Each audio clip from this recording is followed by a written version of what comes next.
Ohio, one of the most misunderstood places in America. Most people think they know this state, and almost everything they know is wrong. The country handed it a reputation. Flat, grey, forgettable, the place you cross on the way somewhere better. The reality is far stranger. In the south, the ground splits open into gorges where waterfalls fall through cliffs of hanging stone, in forests that look nothing like the Midwest. Further north, that same ground turns to farmland so gentle you could believe nothing has ever happened here. Then the land ends, and a freshwater sea opens past the horizon. With the temper of an ocean and hundreds of lost ships resting on its floor. Walk its islands and you'll find stones scraped open by walls of ice, holding the fossils of a tropical seabed from an age when this land lay south of the equator. Out in the quiet fields, shapes rise from the earth, built 2,000 years ago by people who left no name, for reasons no one has ever proven.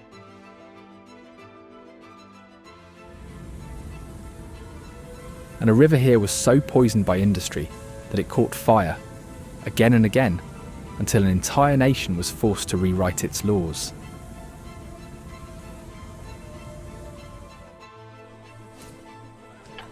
And then there are the people, farm families who still drive to church by horse.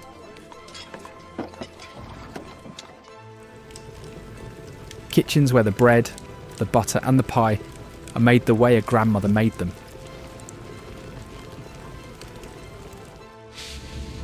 Towns that have been quietly good at one thing for 100 years and never once thought to mention it.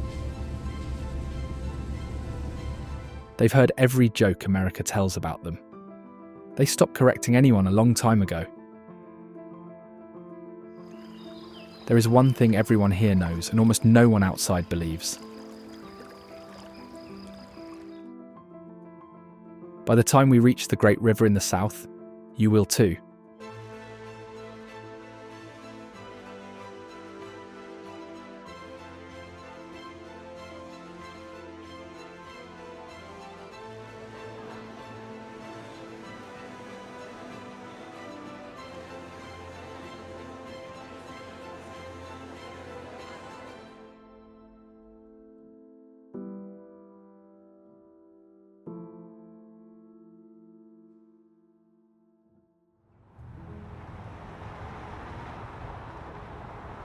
Ohio has more shoreline and forgotten towns than most people notice, and up north, life starts with water.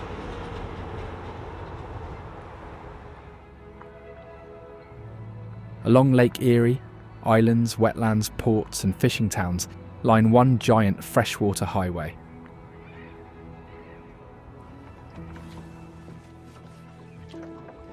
Fishing families launch before sunrise, clean perch by mid-morning, and navigate by memory, not maps.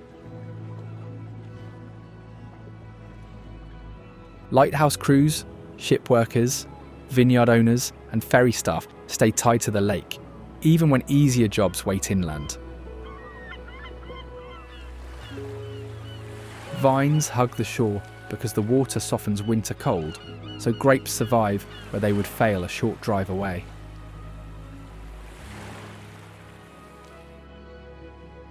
On the islands, kids ride golf carts, locals share old family names, and summer visitors feel more like guests than strangers.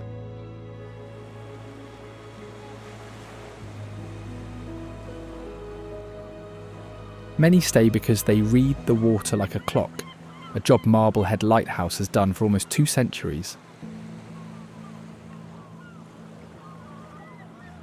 Where the busy shore narrows to rock, a white stone tower watches the western basin. Walls are so thick that storms eat the cliff below, while the tower barely changes.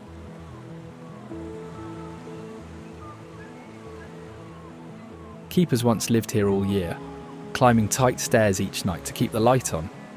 Winter gales can freeze it solid, turning the tower into an ice candle still shining over dark water.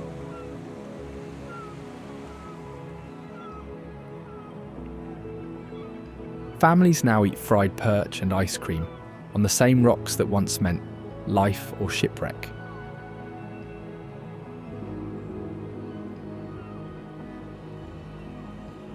Locals joke your first school trip here is not to a museum, but straight to this lighthouse.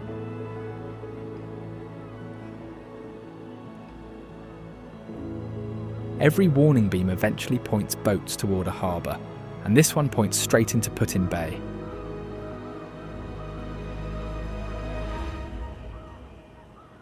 A small harbour curves into an island tied to a major Great Lakes battle.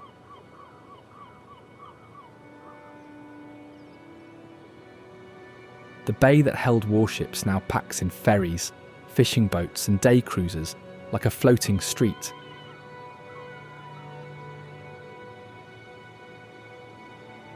Families come for perch sandwiches, island wine and music from bars where golf carts crowd the curb.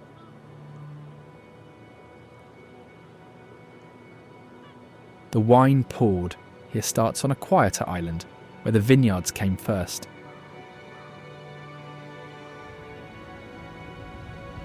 Middle Bass moves slow on purpose, old vineyards wrapped around pale limestone rock. People swap bars for potlucks, fish fries, and porch nights where everyone knows who baked which pie. In winter, ice can cut the island off, so families stock freezers, share food, and watch the lake like a clock. Kids steer boats before cars, and rush hour is 3 golf carts and a tractor at the dock.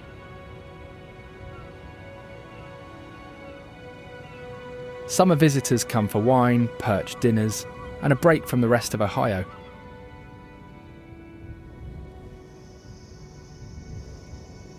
That kind of quiet suits a bird that spends half its life just drying out on the rocks nearby.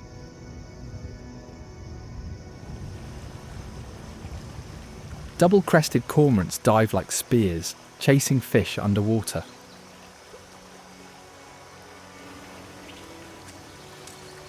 Their feathers soak up water so they sink instead of bobbing.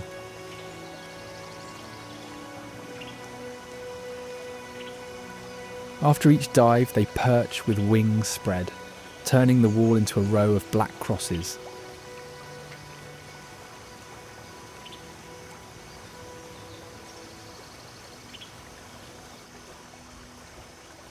On nesting islands, crowds of them bleach trees, white and kill the branches.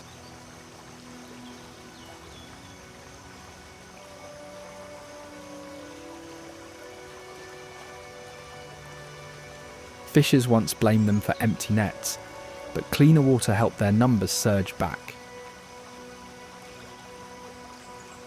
Their comeback took decades, the same amount of time it took to build ghost town Findlay from scratch. Wooden fronts and dirt roads rebuild a frontier town people can walk through inside Ohio.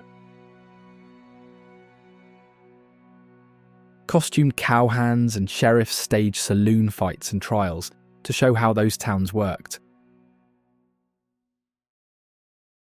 Families eat chili and kettle corn between shows, passing a jail, bank and saloon, copied from frontier streets. The whole place runs like a live movie set, with action instead of glass cases and signs.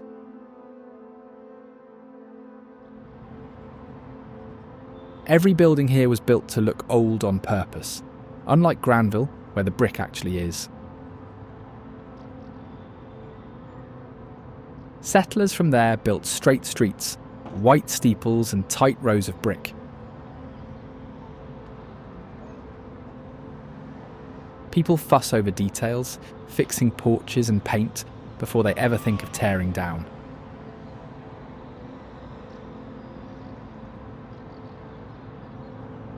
Schools and the university set the rhythm, with talks, concerts and games most nights.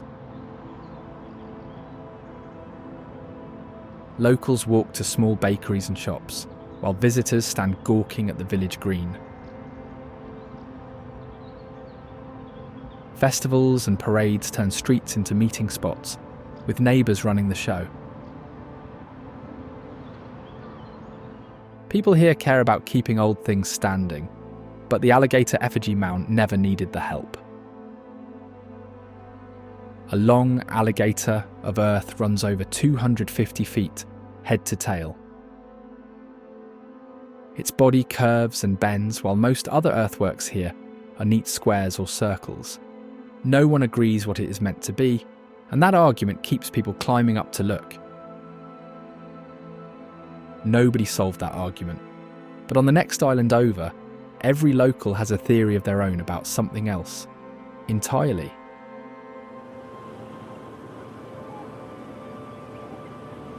Kelly's Island runs on ferry time. People plan meals and rides around that one boat.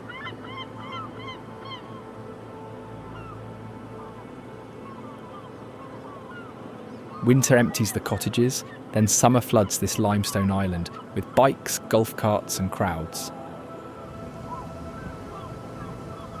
Many stay because the whole place works on foot. Dock to winery to bar, greeting half the island along the way. Families fish, pour wine, run small shops, and trade lake stories at packed potlucks.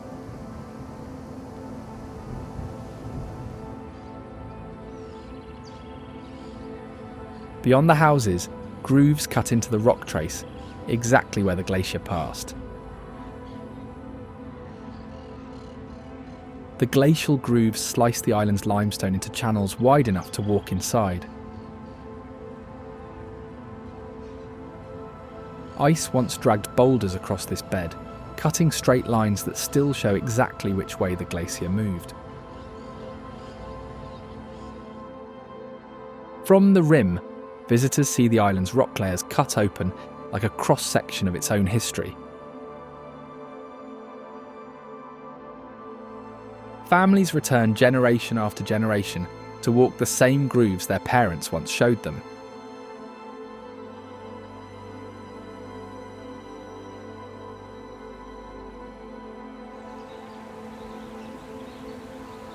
Nelson Kennedy Ledges trades wide cuts for sandstone gaps a person has to squeeze through sideways.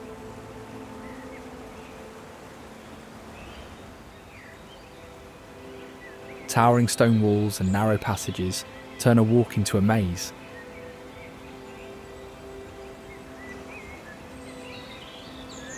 Hidden chambers and tight squeezes make each visit feel like a fresh adventure. Odd arches and stacked boulders become the same photo spots, copied by every new visitor.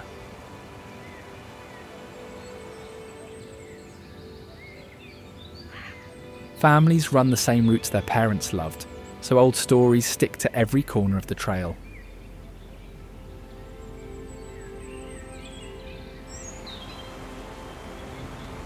Cabins, cafes and small shops stay busy because those return trips never really stop.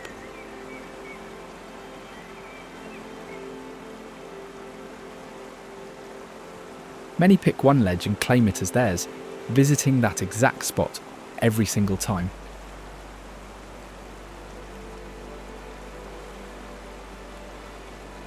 So many twists cut through the rock that there's always one more path left untried. On the warmer slabs here, a thin striped garter snake stretches out like it owns the place.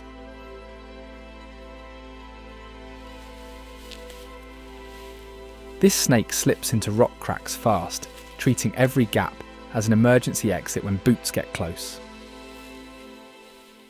It fits the stone maze perfectly, picking off frogs and insects that weave through the same passages.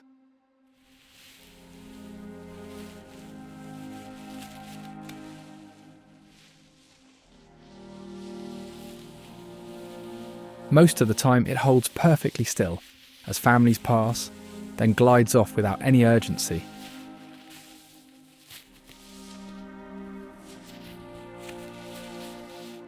Cold weather sends it deeper into the crevices, and regular hikers learn exactly which slab it favours.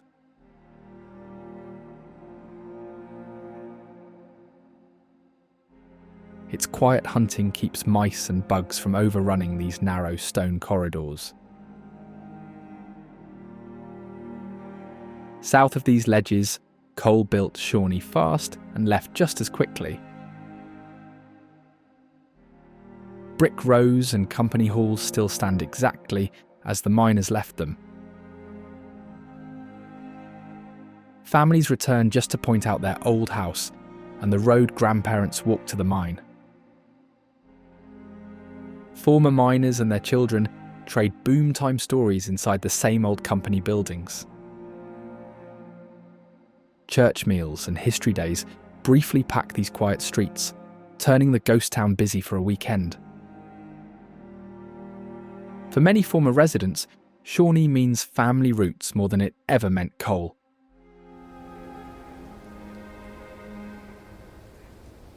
Indian Lake was never meant to be a destination, just a holding tank for canal water.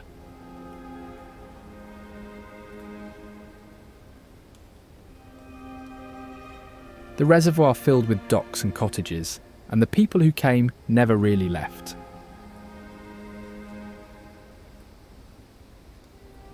Many people returned to the exact same small cottage, treating one porch and dock like a second home.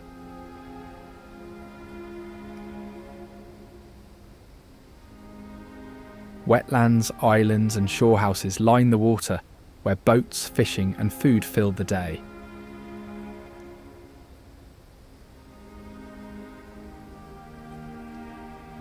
Marinas and local restaurants stay busy as tournaments, and boat nights bring back the same familiar groups.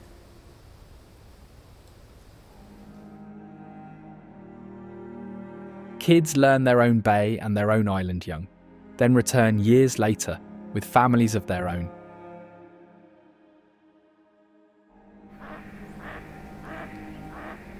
Some regulars here never needed a cottage, just a patch of short grass and open water.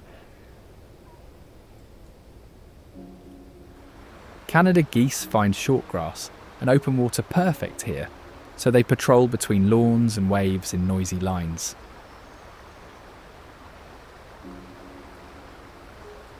Many now stay year-round, nesting by docks and marinas instead of flying south for winter.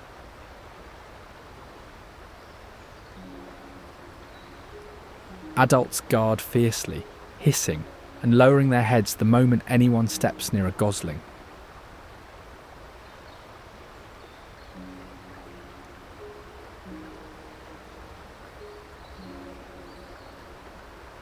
They graze like slow lawnmowers, clipping shore grass and leaving clear feeding patches behind.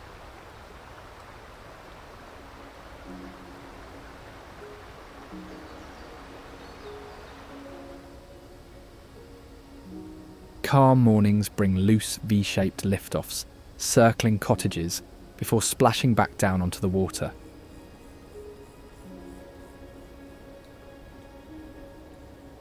Right where these geese nest, Lakeview Village sits like a small front door into the lake itself.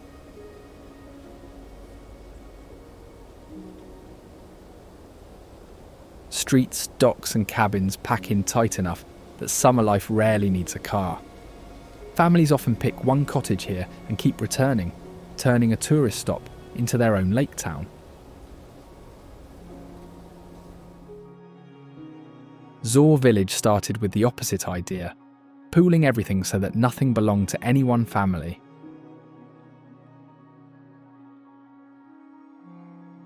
German refugees chose one shared community over scattered farms. Families pooled land, tools and businesses, so the whole place only worked if everyone pitched in. Prayer and daily chores ran together here, making teamwork feel like belief rather than obligation.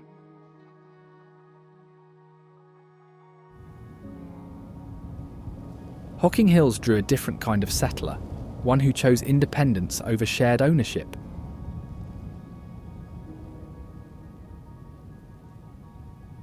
Timber, stone and hunting kept families here long after the flat farmland ran out.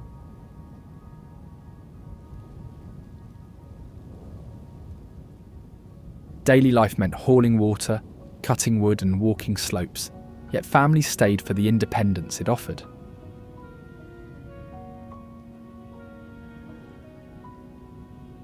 They built cabins, small diners and craft shops, earning a living without ever smoothing out the hills.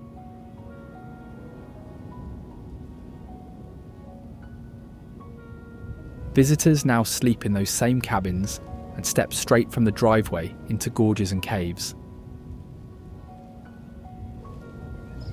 One of those caves, Ash Cave, forms a horseshoe of rock nearly 700 feet wide.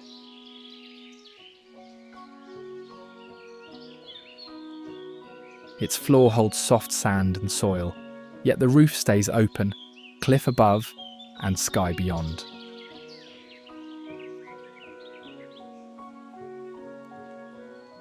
A thin waterfall drops from the rim, falling into the same space people use to gather and rest.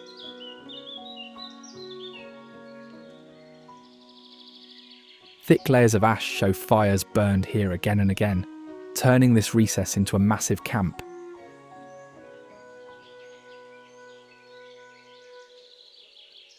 Tools and food remains prove people once lived and worked under this same cliff shelter. Families now picnic where those old fires burned, inside a cave with walls but no roof. An American robin works the open ground outside, picking off insects between the rocks.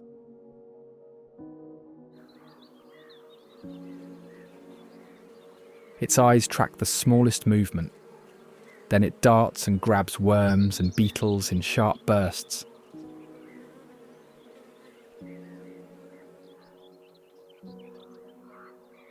Clearings and picnic spots suit it best, where short grass and drop crumbs pull in more prey.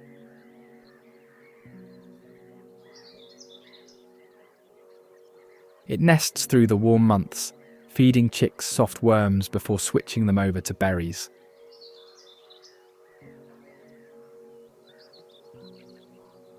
Footprints and loosened soil left by hikers become easy digging spots for a quick meal.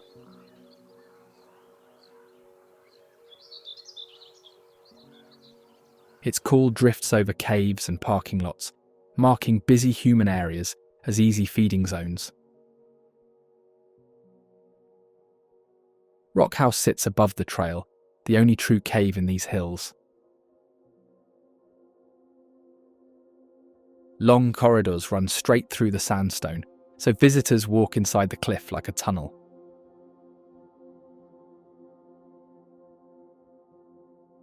Natural windows in the walls frame the forest outside, showing trees and valleys from within the rock. Linked chambers feel like stone rooms, with soot marks showing people once sheltered here.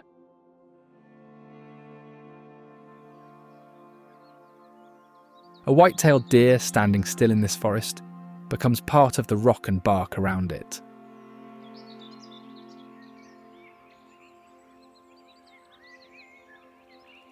They fit this forest well, using thick trees for cover and open gaps for grazing. Big ears and sharp eyes stay alert, catching a snapped twig before any hiker even notices. Quiet paths link water and food, letting them travel without ever crossing a busy trail. Acorns, fresh shoots, garden plants, and even picnic scraps all become food here. Mothers hide their fawns in tall grass, visiting only to nurse so their scent stays low. Their browsing quietly trims back leaves and shoots, reshaping how dense the forest grows. A real hermit once claimed Old Man's Cave as his home, and the name stuck. Sheer cliffs and ledges worked like walls and a roof, turning bare rock into his only house. Pools and small falls in the gorge gave him water and a place to wash within a short walk.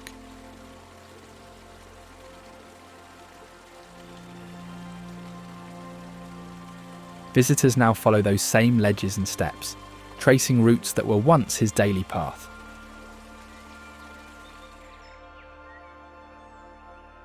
Eastern grey squirrels run a busy network through the branches overhead. They eat oak and hickory nuts here, feeding steadily through the year.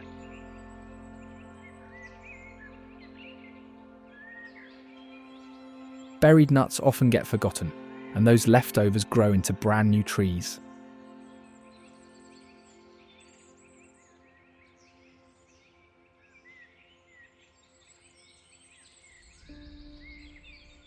Sharp claws and flexible ankles let them run straight down trunks, head first to escape danger.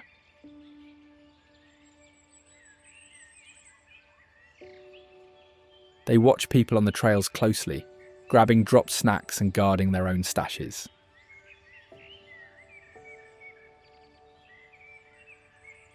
In cold seasons, tree hollows and leaf nests turn into tight family dens.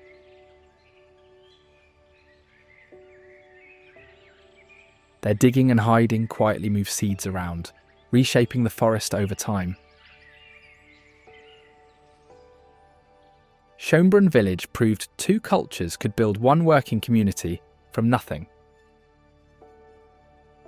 Moravian missionaries and Delaware families laid out homes, gardens, and a school in deliberate order.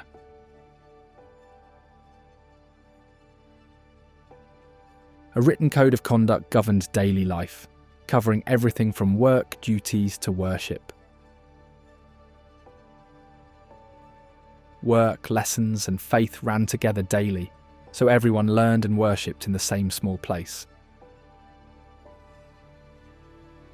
Different cultures agreed to share land and rules here, choosing cooperation over conflict. For all its brief existence, it proved two very different peoples could share one community.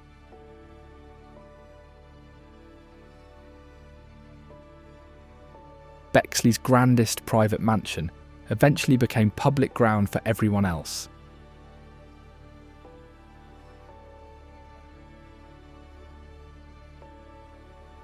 Jeffrey Mansion once showed off one family's industrial wealth through its Tudor-style walls.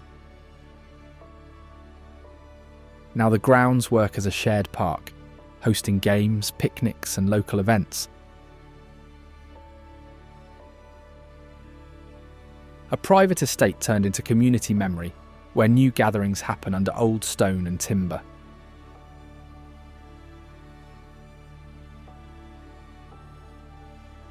The rooms and gardens stay intact, giving visitors real walls instead of photographs. Between Cleveland and Akron, an entire river valley grew without pushing its people out. Cuyahoga Valley National Park lets forests, wetlands, farms, and villages share the same stretch of land.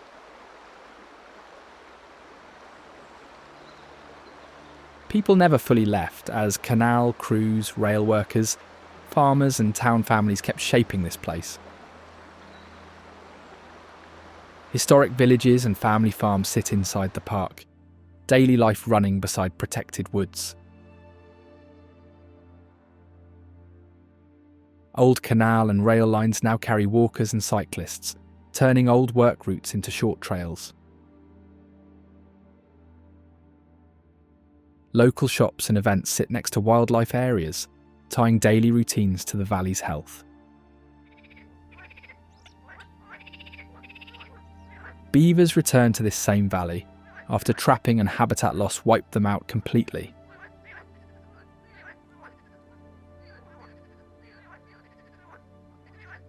They cut trees and stack branches into dams, slowing water so low ground floods and stays wet.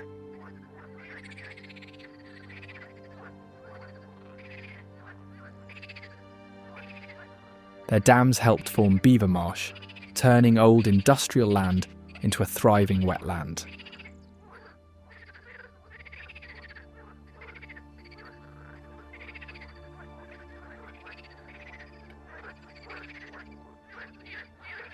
New pools now shelter fish, frogs and ducklings, all using ponds the beavers built themselves.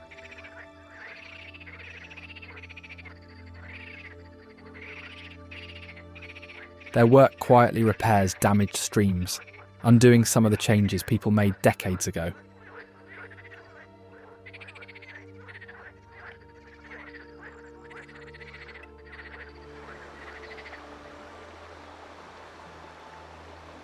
Downstream from that marsh, the same water drops over rock to form Blue Hen Falls. This waterfall stands only about 15 feet high, yet it cuts a sharp notch into the shale. Floods carved a smooth bowl below it, so the pool looks almost shaped by hand.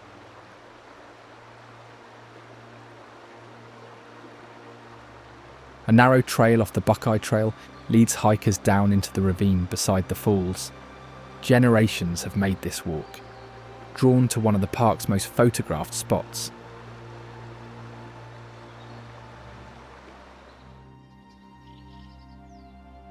In the quiet pools just past the falls, a green frog waits along the muddy banks.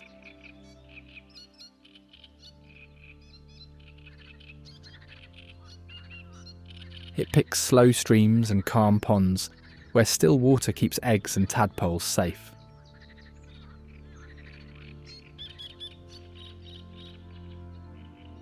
Most hikers walk right past without noticing, since wet leaves and moss hide it completely.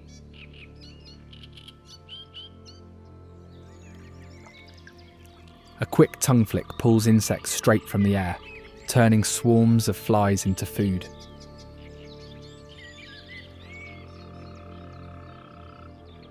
When danger comes, it drops into the water and freezes, using mud and shadow as cover. Males give a short banjo-like call all summer, staking out territory and calling to mates. By eating insects and feeding snakes and herons in turn, it quietly holds the pond's food chain together. Roscoe Village grew entirely around people just passing through. Every canal boat dropped off crews, merchants and farmers who all needed food, beds and trade. Shops and taverns lined the canal, earning money from travellers who only stopped briefly. Families stayed anyway, because steady canal work turned a simple stop into a real home. Today, the rebuilt streets keep that same traveller feeling alive, brick by brick.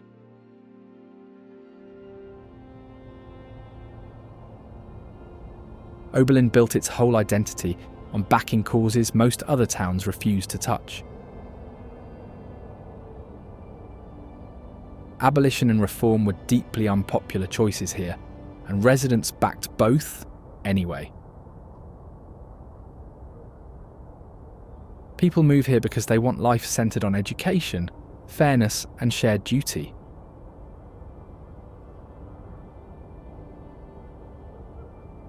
A walkable centre keeps food, music, meetings and marches all on the same streets. Talk about rights and justice counts as everyday small talk here, not just something for big events.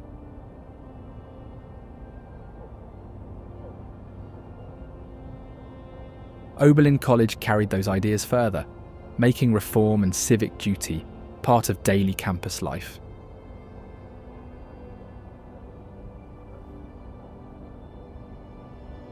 It became one of the first colleges to admit both women and black students, testing equality in real classrooms.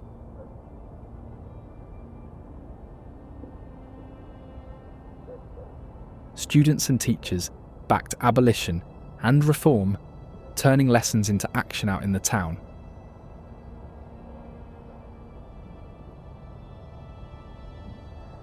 People come here to live with justice, debate, and shared duty at the centre of daily life.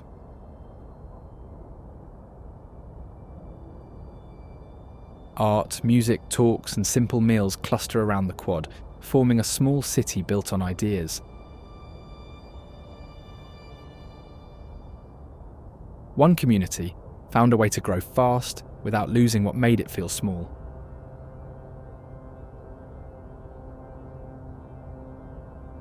Powell sits north of Columbus, growing fast while somehow still feeling like one neighbourhood.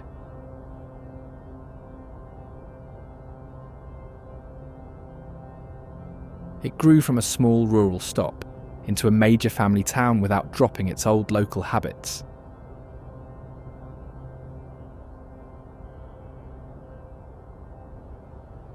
Parks and trails sit between schools and houses, so play and daily life share the same spaces.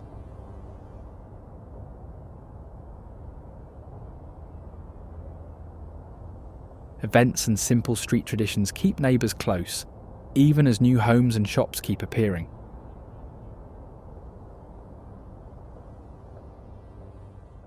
Boston Mills earned a nickname built almost entirely out of rumour. The town fell quiet as nearby land was bought up to form what became a national park. Empty houses and shifting ownership made whole streets look abandoned overnight. Rumours claimed people were pushed out, or something dark happened, even though the changes were slow and planned. Locals called it Helltown, where dark windows and silent porches suggested danger that never existed.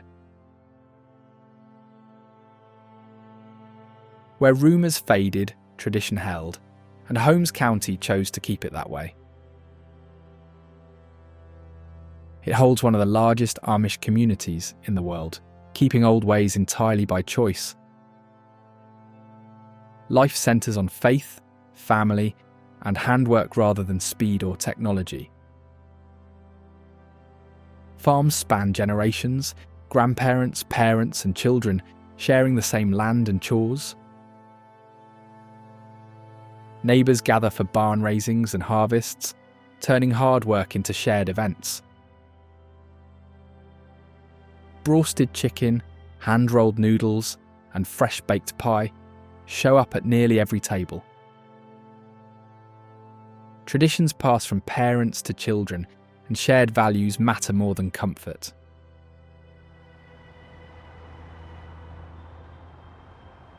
Chillicothe built its depth from layers of history, not tradition.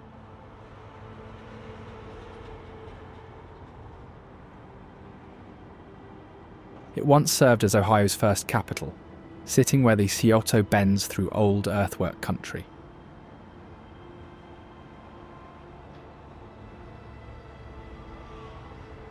Those earthworks still shape the ground where people gather today.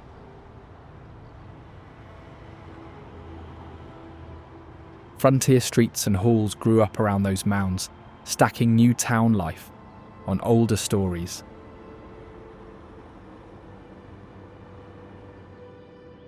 Families stay for old neighbourhoods, small diners, and traditions that keep history close. Corn soup, fry bread, and frontier-style roasts fill festival tables once a year. The Feast of the Flowering Moon links native roots and frontier history through dance, craft, and food. Residents fix buildings and protect earthworks so thousands of years of history stay visible.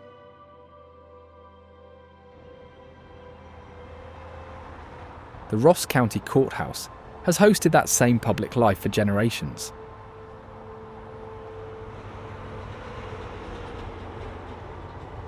Its formal design reflects the city's long role in regional government and trade.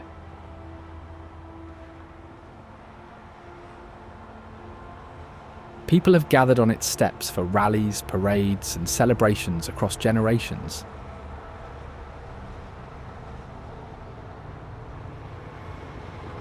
Decisions made inside shaped local laws, land use, and how nearby towns developed. One community nearby took sharing further, building life around faith and equal work.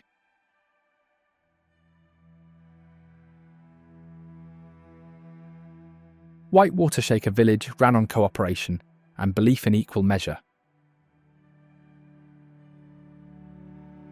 Simple buildings and efficient farms showed that equality and worship guided daily life here. Members shared work and resources, managing chores, tools, and food for everyone alike. Shakercraft from this village became known for strong, plain furniture and smart farming ideas. The community itself is gone now, but visitors still come to see that shared way of life.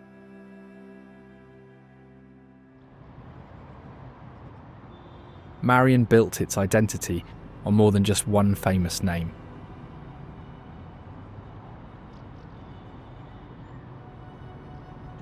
It is best known as a presidential hometown, but railroads, factories and farms shaped it just as much.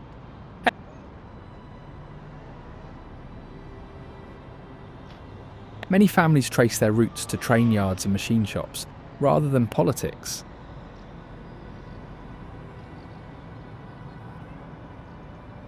People stay because landmarks, clubs and small shops keep that working past part of daily life. The Marion Popcorn Festival turns local corn into a huge street party with parades, music and food stands. Crowds fill downtown for popcorn and tradition every single year.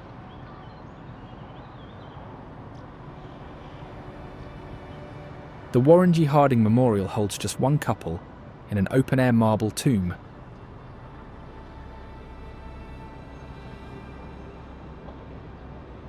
Its white ring of columns makes it look more like a monument than a cemetery.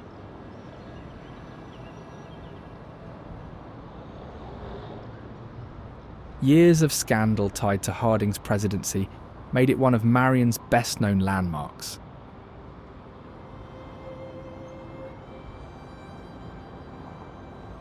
Locals come for history talks, school trips and slow walks, treating it like a small park.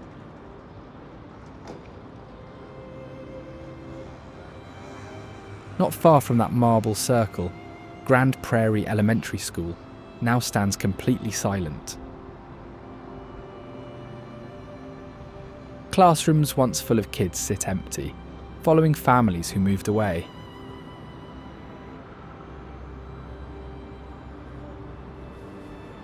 The building stayed while the community around it changed, turning a daily hub into a locked memory box.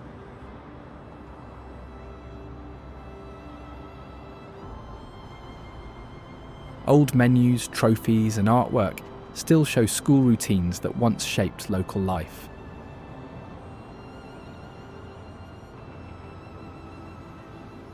Some communities lost their centre. Bay Village found one in water.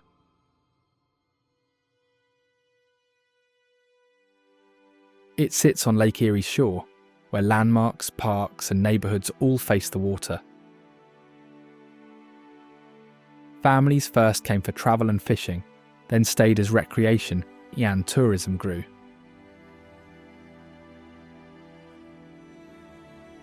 Today people plan around the shore, meeting in parks, boating after work and joining lake events.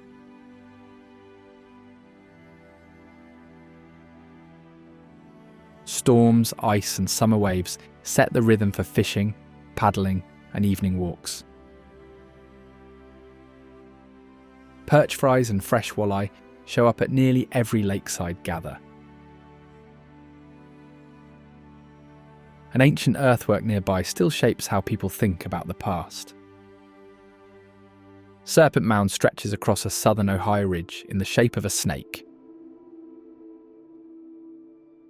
Its coils run across the hill and end in a head facing a mound, turning the ridge into a single symbol.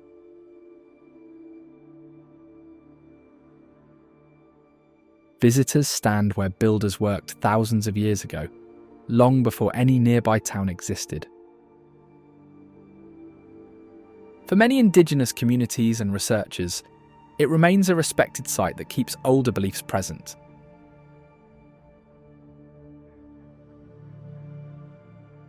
From earthworks to courage, Wellington built its name on both. Its historic streets mark a community that once stood up against slavery.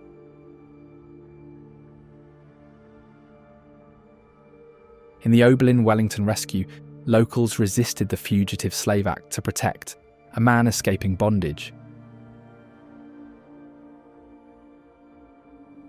That act made the town a symbol of everyday bravery.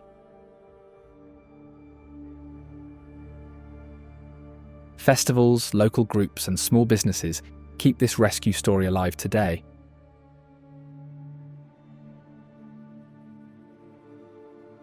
It also became the cheese capital of the world, shipping cheddar and Colby nationwide. One abandoned tunnel turned into Ohio's most enduring ghost story. Moonville Tunnel is the last trace of a mining town that vanished from these woods entirely. It once linked miners to coal trains, but only the tunnel marks that passed. Stories of accidents, strange lights, and ghostly footsteps turn this quiet spot into legend. Its isolation makes every small sound feel bigger, keeping those ghost stories alive. Locals still share Moonville's tales with visitors, keeping its mystery alive.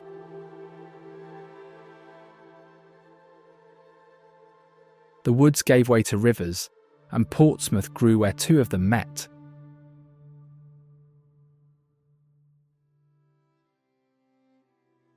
It sits where the Ohio and Scioto meet, once a crossroads for docks, rails, and Appalachian roads. River trade and hill culture mixed here, shaping local music, stories, and food.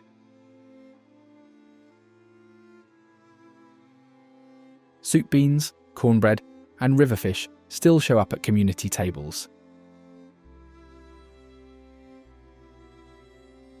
Even after hard economic years, residents keep traditions alive through festivals and riverfront events.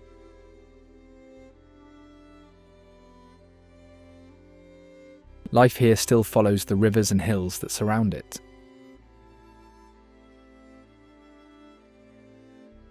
A native fruit called pawpaw became a taste worth celebrating in these same river valleys.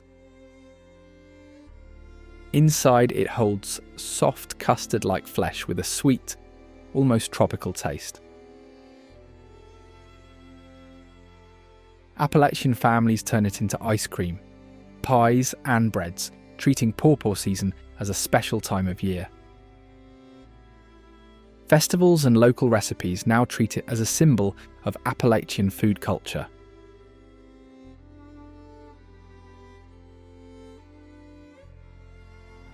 Some places made things. Dayton kept asking what else could be made. Its ideas changed aviation, helping turn early test flights into daily air travel.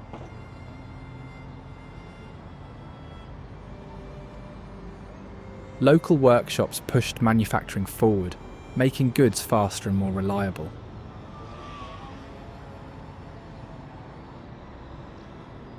Innovators here also improved communication, speeding up how messages moved between people.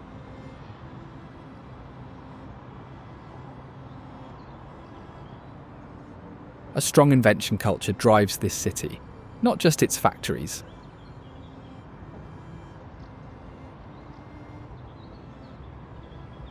Many families trace roots to patents, tool shops, or small problem-solving businesses.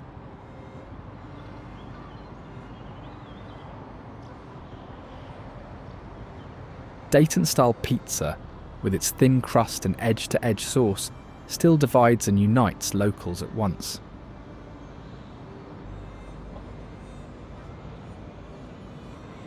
Museums and makerspaces pass this inventive mindset onto younger residents.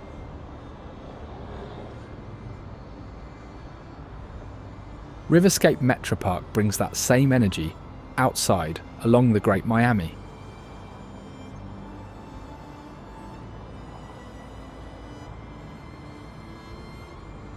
Trails, fountains, and plazas replaced old riverfront industry with space for walkers and cyclists.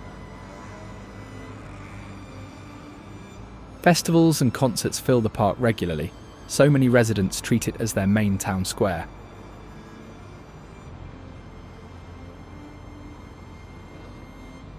Its layout reconnects Dayton with the river, shifting it from a work zone into a relax zone.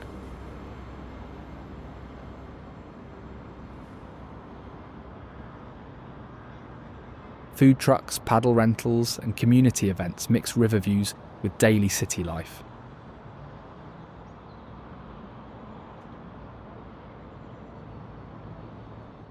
One community down the Ohio simply stopped existing within a single generation. Cheshire was bought and demolished by a nearby coal plant, block by block. Pollution concerns led residents to take buyouts and watch their homes torn down. Residents carried out cast iron skillets, pie recipes, and jars of canned tomatoes when they left. This ghost town formed in modern times, its streets turning quickly into company land. Empty lots, a power station, and a few houses show how a community can nearly disappear.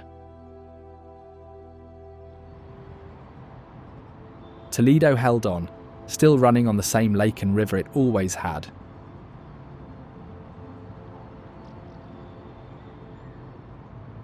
It grew where the Maumee River meets Lake Erie, turning that junction into a major transport hub.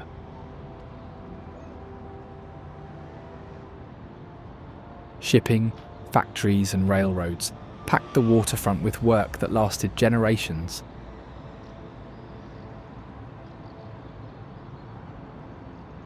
Working families built neighbourhoods around the docks, rail lines, and plants. Tony Paco's hot dogs and Hungarian stuffed cabbage fed generations of dock and factory workers.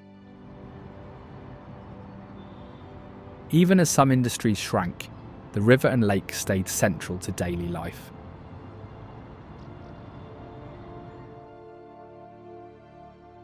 Today, shipping, logistics, schools, and hospitals keep the city tied to the water.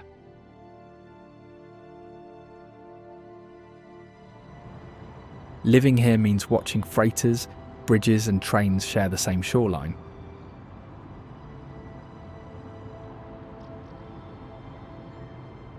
Craig Memorial Bridge carries that daily traffic straight across the Maumee. It links nearby neighbourhoods, businesses, and historic riverfront streets. From the bridge, people watch ships, tugs, and small boats using the same water that built the port.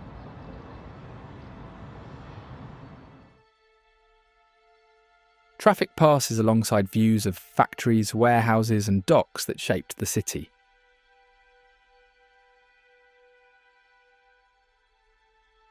Beneath that bridge, the Maumee River itself connects far more than just one city.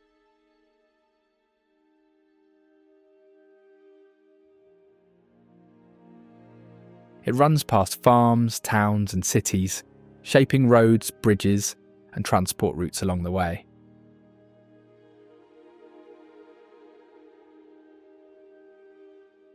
Its watershed is the largest feeding the Great Lakes, linking communities across multiple states.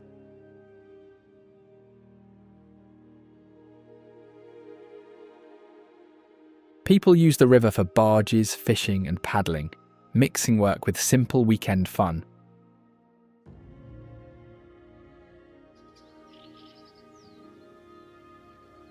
The same river feeds fields, wetlands, and wildlife habitat in equal measure.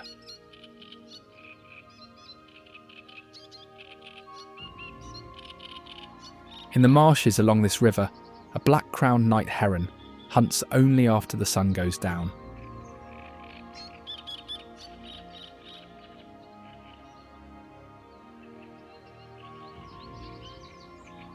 Its eyes are built for low light, letting it feed when many other herons stay quiet.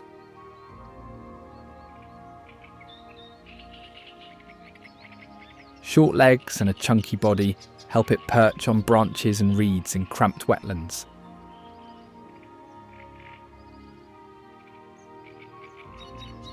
Small fish and river animals here get carefully picked off in these shallow pools.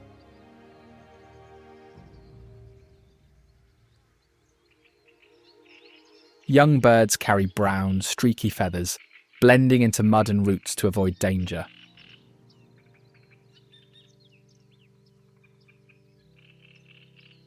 Flocks follow the Great Lakes route, using these marshes like a busy rest stop along the way.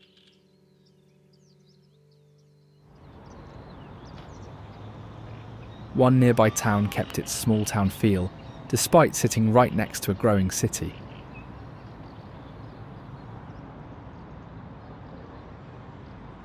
Worthington was one of Ohio's earliest planned settlements, and its historic core still shows it. Brick sidewalks and historic buildings line the centre, keeping the look of that original layout.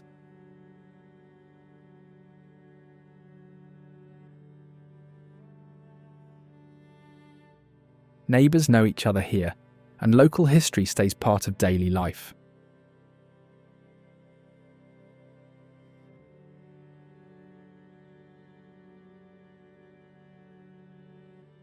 Farmers' markets and simple festivals pull residents together again and again.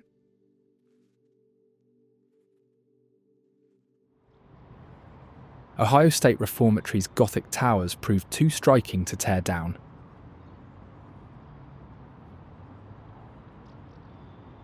Its towering halls opened in 1896, built to look more like a castle than a prison.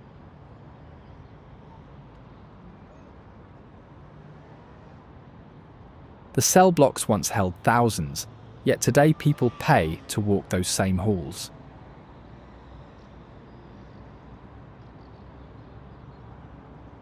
Restorations saved it from decay, turning a closed prison into a major historic stop.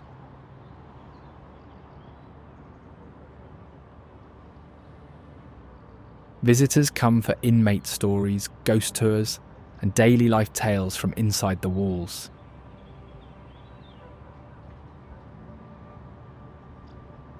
It became world famous through the Shawshank Redemption. So many arrived first as movie fans.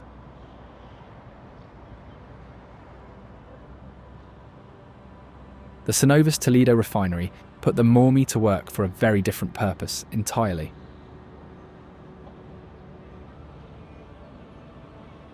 Towers and pipes turn crude oil into fuel, keeping regional cars and trucks running.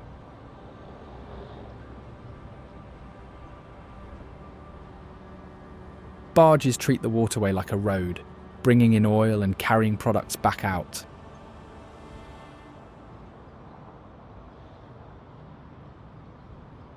Hundreds of workers follow its shift clock so home life matches refinery time.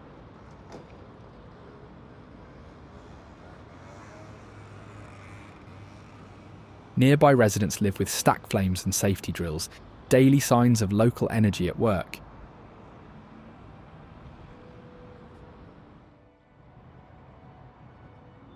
Youngstown tells a different industrial story, one built on steel instead of oil.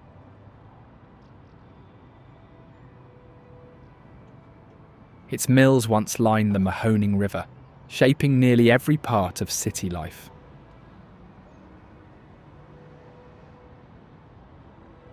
Neighbourhoods built up around factories, churches, schools and corner shops.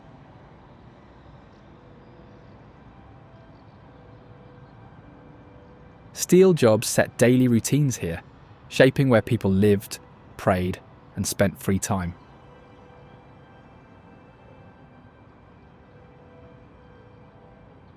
When the mills closed, streets emptied fast, and many blocks lost most of their neighbours. Tall churches, civic buildings, and old mill sites still mark the scale of past steel wealth.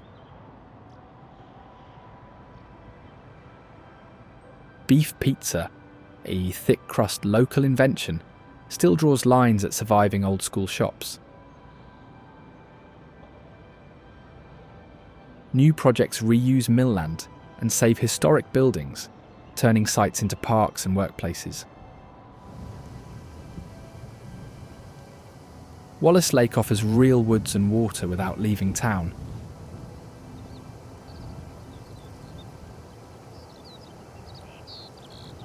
The Metroparks system keeps forests, trails and open water within reach of the city.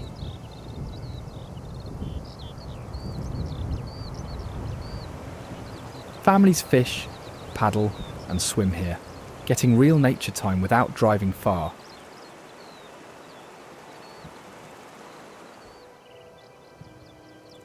A short trip off busy roads leads straight to birds, trees and calm water.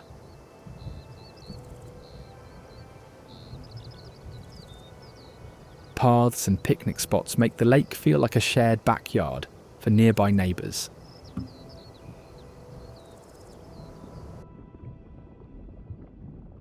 Each stocking season, rainbow trout turn this same lake into a busy fishing spot almost overnight.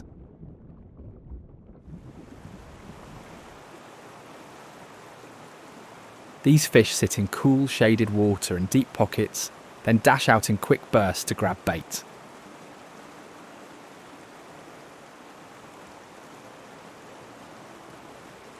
Kids and beginners learn on these fish, so trout help teach simple fishing and care for the lake. Stock trout compete for insects and small prey other fish and birds depend on.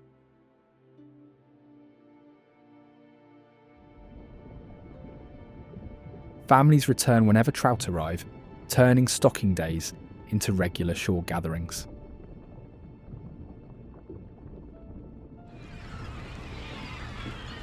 When the woods thin out, a city that never stopped rebuilding takes over.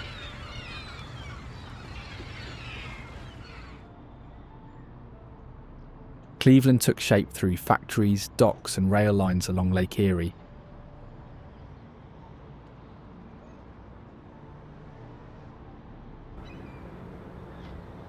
Immigrant families built neighbourhoods around churches, corner shops and home-style food.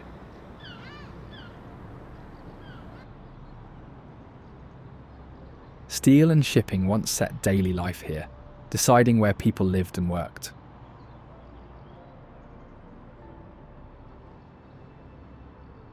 As heavy industry shrank, the city turned toward healthcare,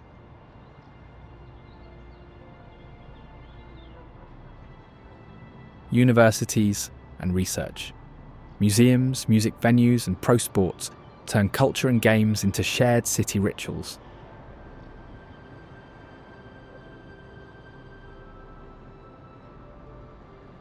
Neighbourhoods carry strong pride, with pierogies, kielbasa, and street festivals tied to long local stories.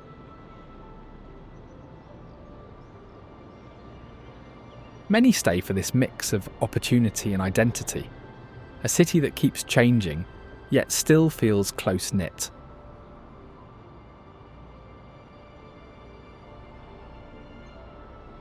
The Hope Memorial Bridge still carries that same city forward on stone arches.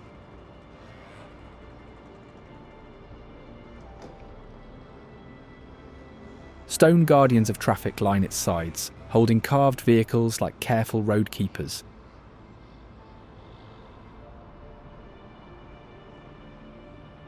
It once watched factory smoke, trains and barges pass below, tying work and daily travel together.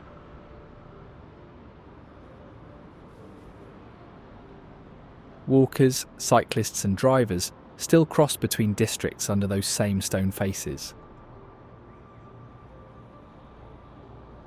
At sunset, the guardians look like quiet watchers, checking each lane of traffic.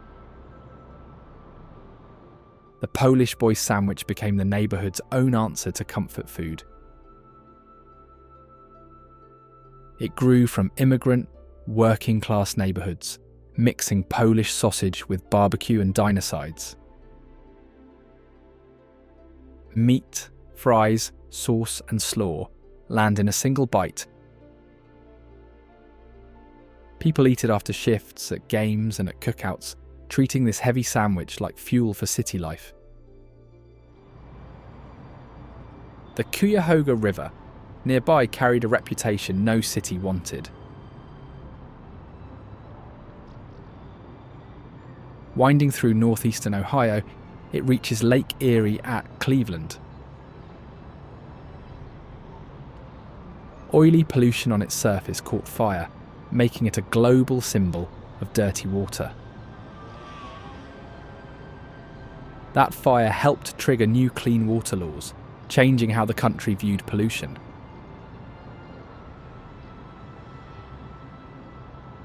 Cleanup made the water clearer, and fish, birds, boats and paddlers slowly returned.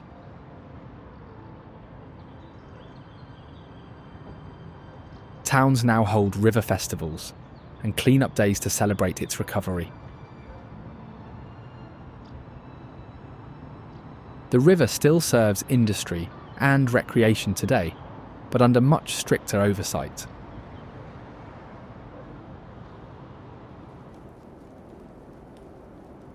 Clean water gave way to dry laws just down the road. Westerville once banned every saloon in town and earned the name Dry Capital of the World.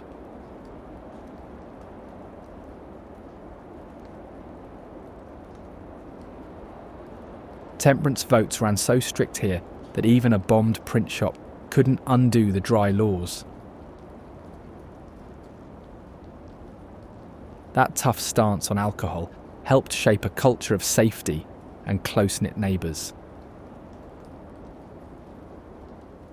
People now stay for parks, strong schools, and local shops, not old whiskey battles.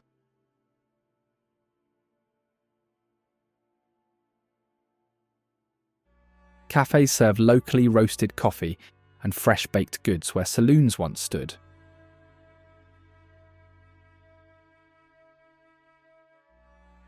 Otterbein University gave this dry, tight-knit town its academic heartbeat.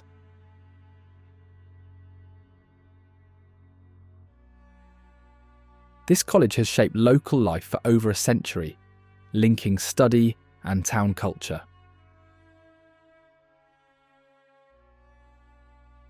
Theatres, music halls and games pull students and residents into the same events.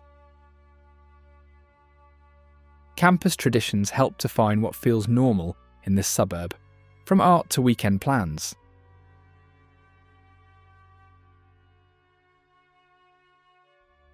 When the books close, open water and wildlife wait just beyond the campus edge.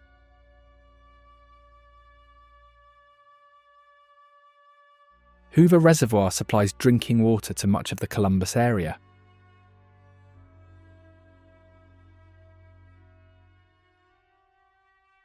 Pipes feed that water into thousands of homes, while the shore fills with boats and fishing gear.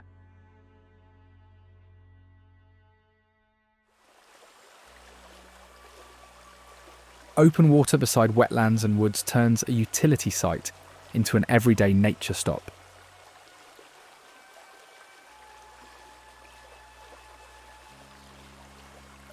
Locals return for walks, birdwatching, paddling, and quiet time.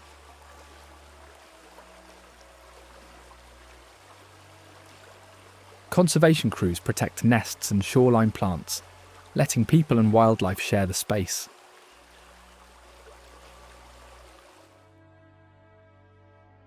A bald eagle now glides here where it was once nearly gone.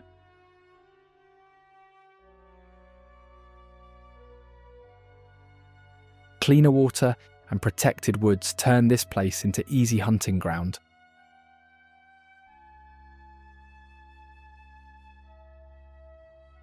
They build huge stick nests in tall trees, raising chicks above kayaks and fishing boats below.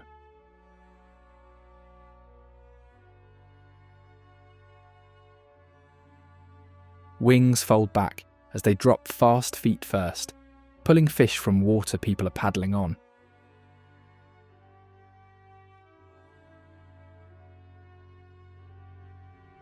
The same bird once hurt by pollution now proves the whole place is healthier. Each new nest changes how other animals use the shore.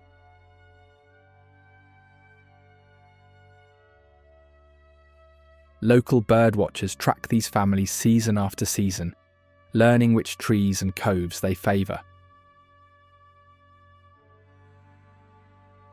Hoover Dam is the actual wall holding all this water in place.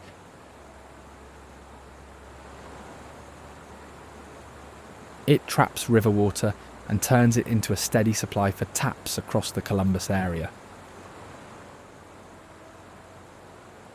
Valves and gates control each release, balancing daily use against stored backup. The structure flooded old low ground and left new shorelines, boat ramps and fishing spots behind.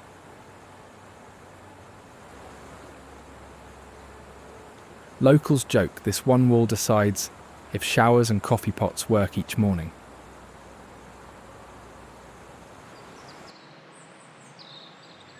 A great egret hunts the calm shallows at the water's edge.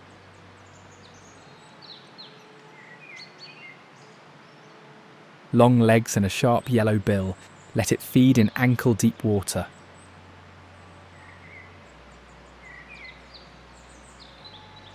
It slides slowly through the wetlands, then snaps at fish, frogs or small crayfish.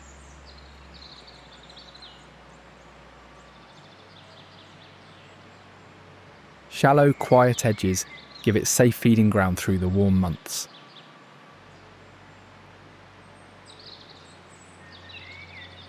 A concrete wall built for city water ended up creating this refuge for the bird.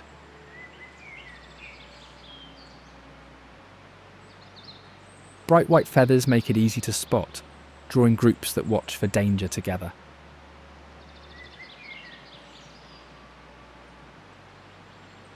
Each careful strike keeps minnows, insects and frogs in balance.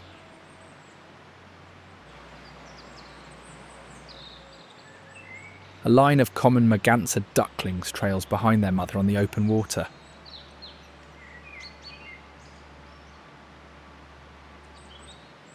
They follow her like beads on a string, all sharing the same calm surface.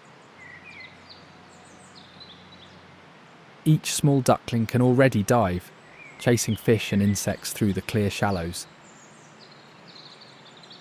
Wide, quiet water turns this place into a safe nursery, away from fast rivers and crowds.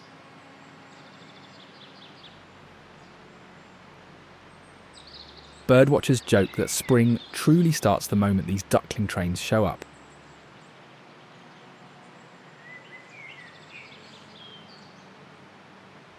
Predators still watch closely, so the mother keeps tight turns and sudden dives ready to hide them.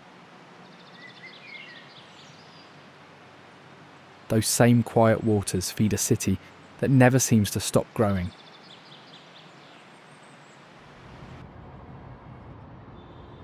People move to Columbus for steady work in government, hospitals, universities and tech.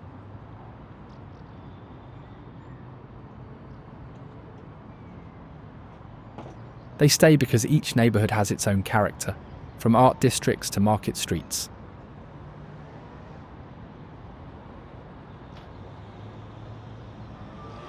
Food pulls many in, from late-night tacos to Somali stews and vegan bakeries at busy local spots.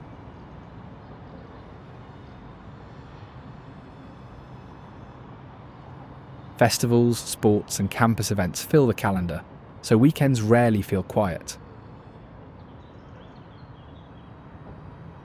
Strong schools, faith centres and community groups make long-term life feel easier. The Ohio State House has anchored this city's civic life since before the Civil War.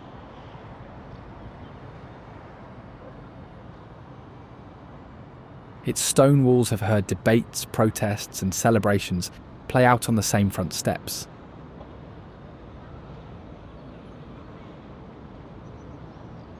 Inside, school groups walk past lawmakers, watching new rules get discussed in real time.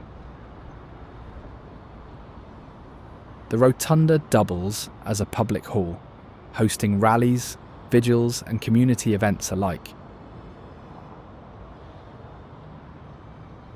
One building shifts from formal office to festival backdrop, depending entirely on the day.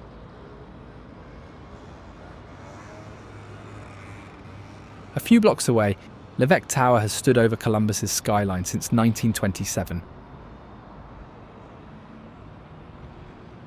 Its lit crown once acted like a city lighthouse, helping people spot downtown at night.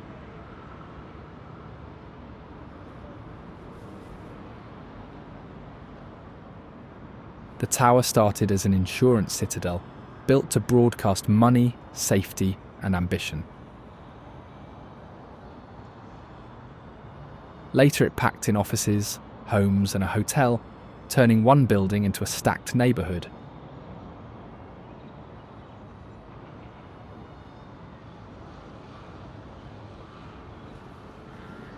Many locals say that spotting Levesque means you've truly reached downtown.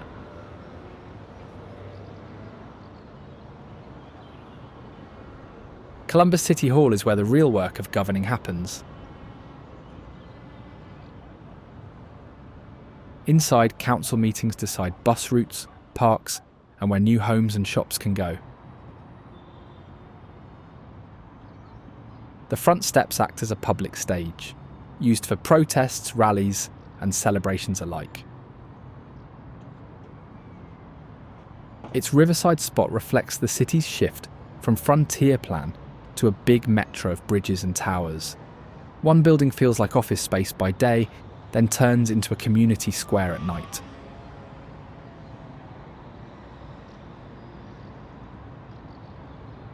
Not far from that hall, Franklin Park Conservatory packs entire climates under one glass roof. Its rooms jump from desert cacti to rainforest palms, all tucked inside one city park. Families return for butterfly releases, art displays, and seasonal shows.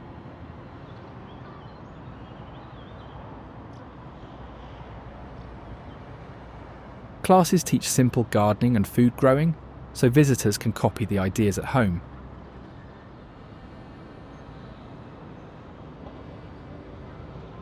Many locals treat this as their winter green escape, with warm rooms and kid-friendly science.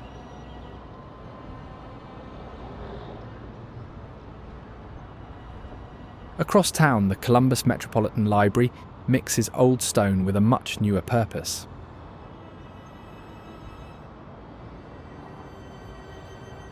Kids' areas, job help labs, and quiet reading rooms sit side by side, all free to use.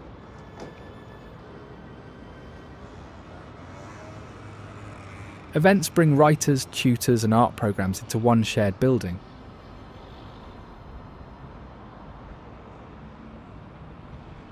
Many locals treat it as a second living room, somewhere to read, work, and meet for free. Columbus kitchens have their own classics too, and Johnny Marzetti sits at the top of that list. It is a baked pasta stacked with noodles, ground beef, tomato sauce, and cheese. A single restaurant pan turned into a classic at home dinners, potlucks, and school cafeterias across the Midwest.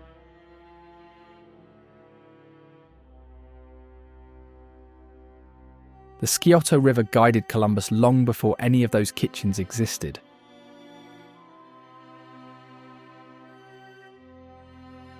Its valley once held large ceremonial centres built by indigenous communities beside the water.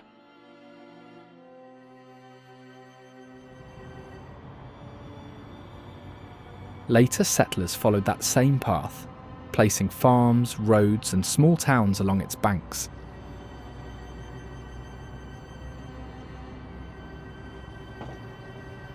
The flat floodplain fed crops here, so whole farm regions grew up around the river.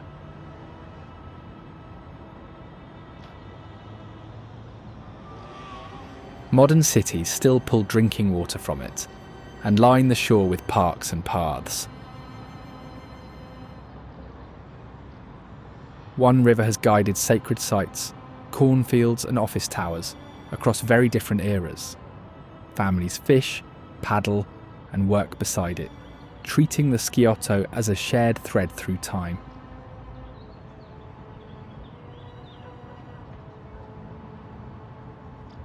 Along its banks, the Scioto Mile turned that working waterfront into public green space.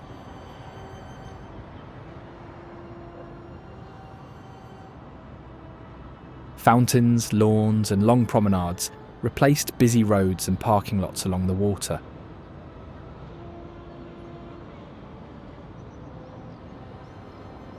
Summer concerts, food trucks and evening lights make this strip feel like the city's shared backyard. Not every Ohio city faces a river the same way. Cincinnati built its identity climbing hills above the Ohio River. German immigrants shaped its look and food through brick blocks, breweries, sausages, and church spires.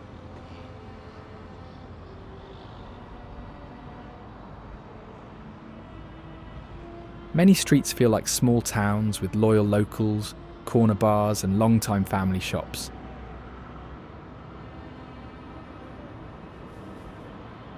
Historic markets and festivals keep neighbours meeting over food and music year after year.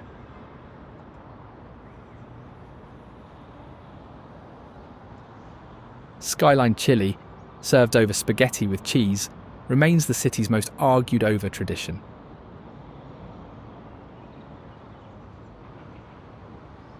People often name Over the Rhine, Price Hill or Mount Adams before they say Cincinnati. Strong neighbourhood loyalty keeps families here, even as jobs and skylines change.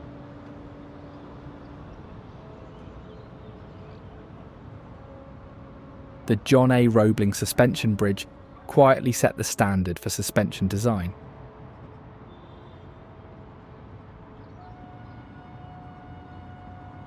Its towers and cables tested ideas later used on the Brooklyn Bridge.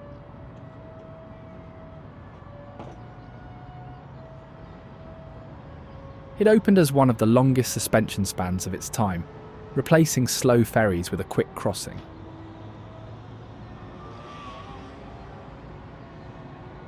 The span pulled both banks together, helping workers and families move more freely.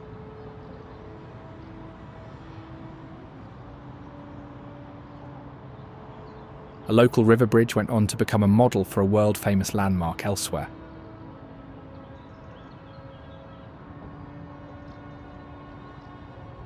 Today, people treat it as shortcut, viewing deck, and photo spot, all in one.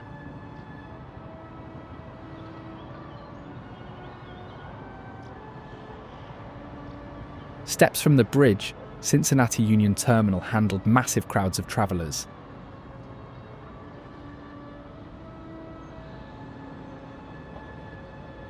Its rotunda runs so wide that a soft voice at one wall can be heard clearly at the other.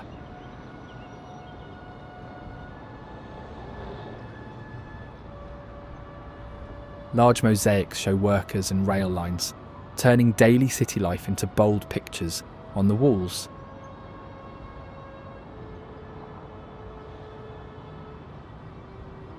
Train travel eventually shrank and the station nearly closed, but locals fought to save and restore it.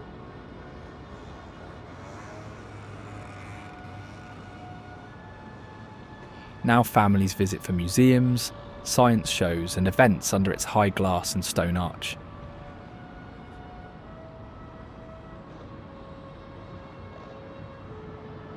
The city kept other stories too, ones written long before the museums arrived.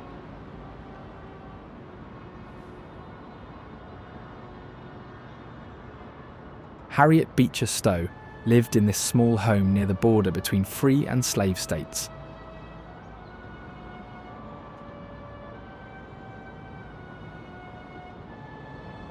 Here she heard stories from people escaping slavery that later fed into Uncle Tom's Cabin.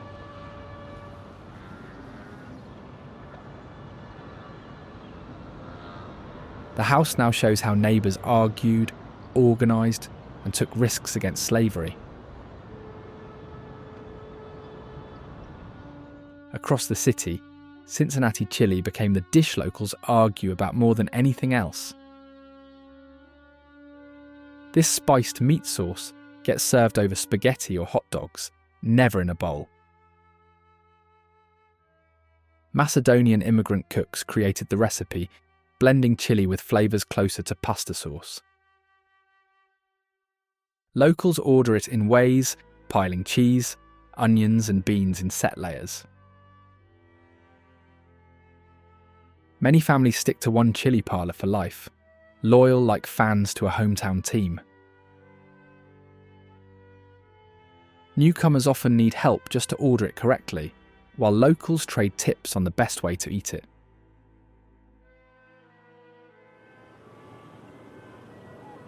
The Ohio River built almost every city that fed those same loyalties along its banks.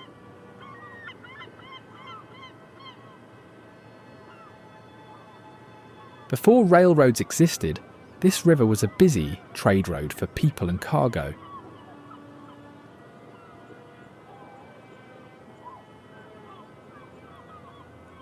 River traffic linked farm towns, factory sites, and frontier posts into one long trading line.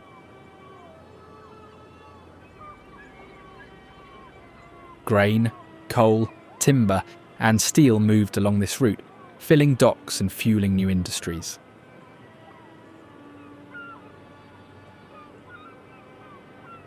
Boats also carried news and beliefs, so ideas spread along the river with the goods.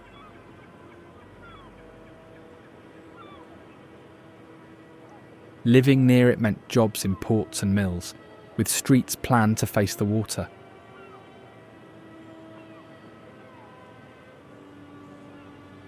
Many cities still sit tight against its edge, shaped by this old river highway.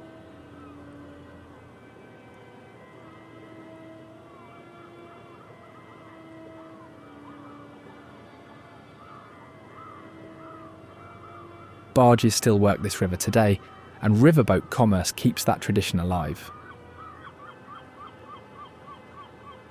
Coal, grain, steel, and fuel slide past on the water, like a slow conveyor feeding factories and towns. A single towboat can push a long train of barges, carrying far more cargo than lines of trucks ever could. River work gives steady jobs to pilots, deckhands and dock crews along both banks.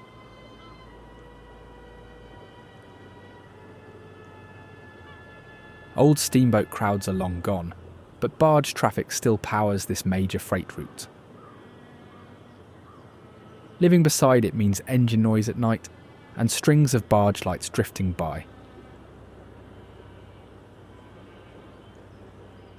Ripley used the same river for something far more urgent than cargo.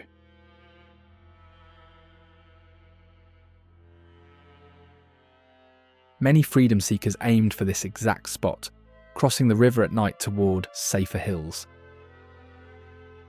Local abolitionists turned homes and barns into secret routes, guiding people quietly to safety. A town this small became a key stop on the Underground Railroad through the Ohio Valley. Its calm streets still hide the doorways and hilltops where brave choices were made.